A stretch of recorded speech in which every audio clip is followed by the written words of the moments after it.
cette peinture, le matin à la CIT, c'est aussi le fait je voyais de l'atelier qui était situé en haut, tout en haut du village, sur le flanc de la colline, et donc l'étoile, le village qui se développait dessous, et plus loin, il y a la grande chaîne du maïs, très loin quand même, grande chaîne du maïs Strasbourg qui se développait entre les deux à différents moments, certains jours et d'autres, enfin, il y a des nuages, de la brume, enfin tout change. Et c'est de voir tout ça, d'être avec tout ça, que j'ai travaillé cette peinture.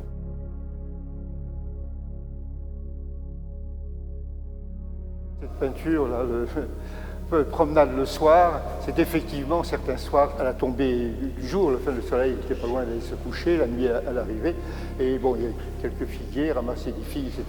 Et c'est de cette promenade avec une lumière qui est très changeante, qui est à la fois très forte, et puis qui disparaît du fait des arbres, des feuillages, voilà. Et j'ai fait cette peinture après, qui est dans un autre esprit,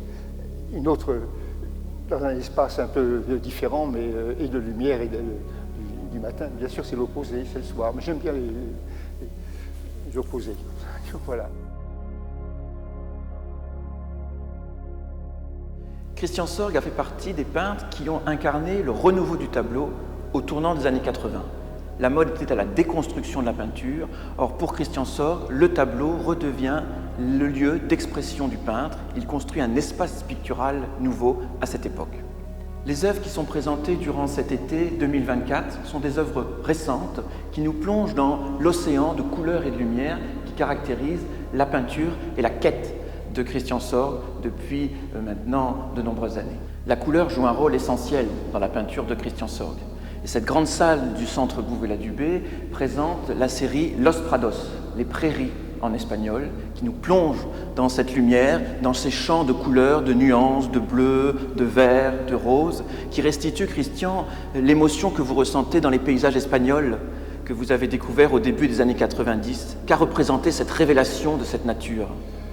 Bon, c'était une ouverture grande par rapport avec les questions que je me posais en France, à Paris, dans mes ateliers, etc.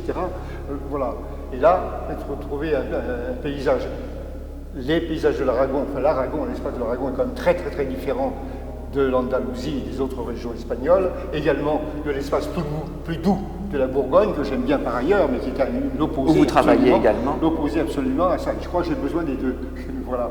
Et dans cet espace aragonais, voilà, ben évidemment, il y a des champs, des prairies, des oliviers, des différentes choses. Et d'être dedans à différents moments dans le temps, du soir, du matin, de la journée, enfin dans le temps, évidemment, m'a apporté tout ça. Et à chaque fois, j'ai travaillé avec ce qui était vu, si je puis dire, vécu, un jour, un autre moment. Qui reste lors des promenades que vous faites? Promenade si on veut, pas promenade pour promenade, mais voilà, tout de même, d'être, encore une fois, oui, c'est d'être dans les lieux, avec les lieux, et dans le temps, parce que les choses changent dans le temps, mais dans le temps, tout ça apporte aussi des éléments, une richesse de couleurs, de formes. La nature est un répertoire de formes, d'émotions. Les choses ne sont pas figées à une seule chose, à représenter la prairie avec ce qu'elle est, évidemment. Elle est ce qu'elle est, puis elle est aussi autre chose à d'autres moments, et à d'autres moments, et d'autres à côté, voilà. Et tout ça procède pourtant du même espace, mais voilà.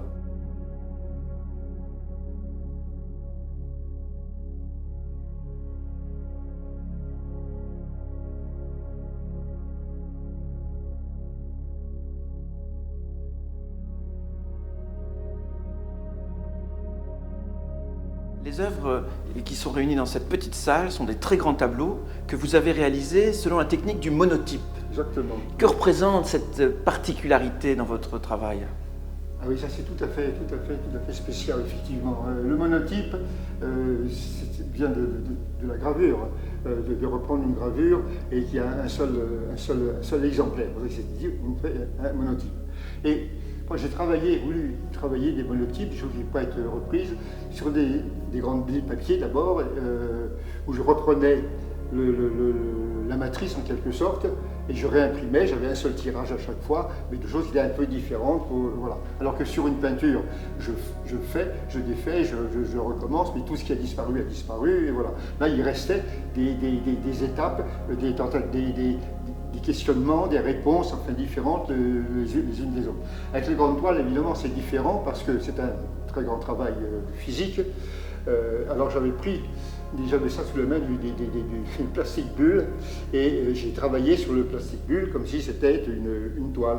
Et les toiles étaient préparées, tendues par terre pour les remettre, cadrer exactement la peinture sur la toile, de l'imprimer, de la retirer. Et il reste à ce moment-là le travail imprimé. Évidemment, refaire autre chose, c'est-à-dire retendre une autre toile, réimprimer. Là, c'est resté un seul exemplaire à chaque fois. Voilà.